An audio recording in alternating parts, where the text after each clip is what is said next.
Hello, I am Matthew Morgan. Today I'm going to teach you how to make enchiladas. First we're going to make the enchilada sauce. About 4 tablespoons, about a quarter cup, of flour into the oil. There we go. Now, as with a roux, always, you don't want it to burn, you want it to just cook. You want to cook that floury taste out of it. You want to toss in a little bit of chili powder, about a quarter cup. Now make sure it's a good Mexican or New Mexico, California chili powder. Make sure it starts to cook up just like that. Now we want to add our tomato sauce. Like that. Rinse out the can with water and add that in. Turn it down, let it get all bubbly. You're going to cook it for up to 10 minutes. About a quarter teaspoon of cumin powder. You can put more in if you like that flavor. Chopped garlic, fresh is always better. Goes in, let that cook down in there. Then you let it cook down for 5-10 minutes. And you let it get good and thick. And then set it off to the side to cool down because you'll be using it just a little bit.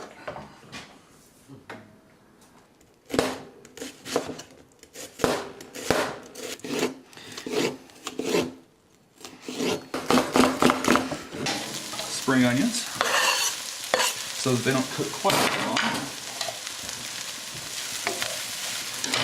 Let's toss in our garlic. So we'll be hand assembling all the enchiladas here in a second. So things want to be a little cooler so that your hands aren't burnt off when you're putting them all together. Between 500 and 750 grams of mild cheese, 300 grams of, in this case we're using chicken breast, which I cooked in a slow cooker overnight, and you can hand shred them. You can also use beef. Mix about 200 ml of enchilada sauce in with your meat. Mix it up real good. So this is a corn tortilla, and they're a little bit hard to work with right off the bat, so you got to make them nice and pliable. You can take a couple, 2 or 3 of them at a time, wrap them up in a paper towel, and chuck them in the microwave for about 30 seconds. Now these are a lot more pliable. Put a scoop of enchilada sauce down the bottom of your pan. It's going to help later on when you're serving everything up. And it also helps to steam the enchiladas from the bottom up. Take a little enchilada sauce, smear it all over your tortilla. Flip it over, do it again.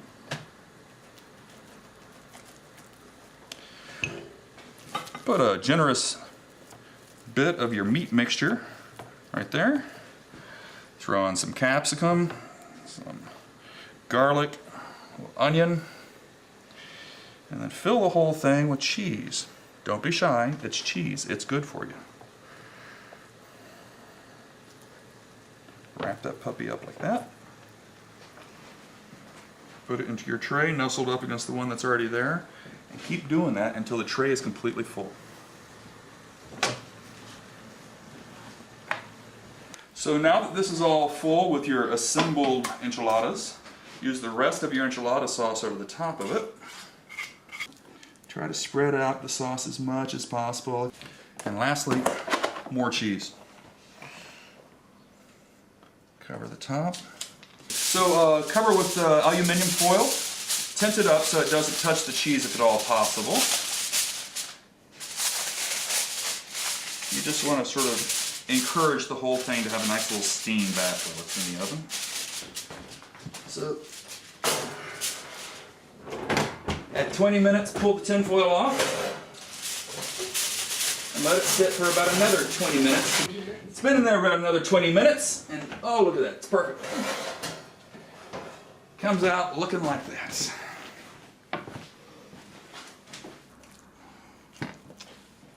Look at that. And that's one serving. There's actually 2 enchiladas there.